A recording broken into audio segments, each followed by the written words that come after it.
नमस्कार, मैं बहुत अच्छा एक विवाह गीत लेकर आई हूँ सुहाग।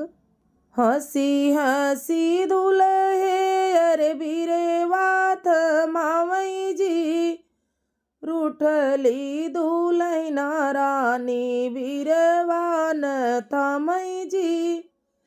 हंसी हंसी दुल्हे अरे बीरे बात मावई जी, रूठली दुल्हन देई बीरेवान तामई जी। रूठली दुल्हन देई बीरेवान तामई जी। के करे गुमाने धन बीरवान ताम्यू जी, के करे गुमाने धन गयूरी सियाई जी। के करे गुमाने धना गयूरी सियाई जी। पापा के गुमाने प्रभु बीरेवान ताम्यू जी, भैया के गुमाने प्रभु गयूरी सियाई जी। पापा के गुमाने प्रभु बीरेवान ताम्यू जी, भैया के गुमाने प्रभु गयूरी सियाई जी। भैया के गुमाने स्वामी गयूरी सियाई जी।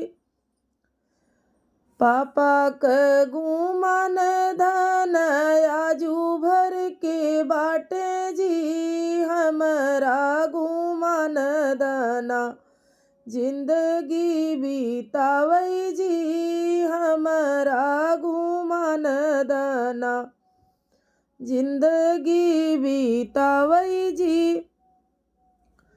पापा क गुमान धना आजू भर के बाटई जी, हमरा गुमान धना जिंदगी बीतावई जी।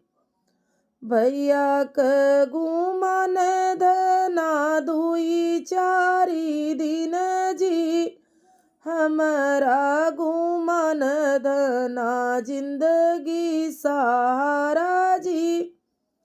भैया क गुमान धना दुई चारी दिन जी, हमरा गुमान धना जिंदगी सहारा जी।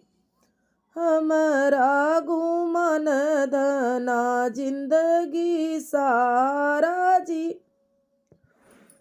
हंसी हंसी दुल्हे अरे बीरे बात मावई जी, रूठली दुल्हन देई बीरेवान तामई जी। रूठली दुल्हन देई बीरेवान तामई जी। अच्छा लगा हो तो लाइक शेयर कमेंट करें। मिलते हैं अगले वीडियो में, तब तक के लिए धन्यवाद।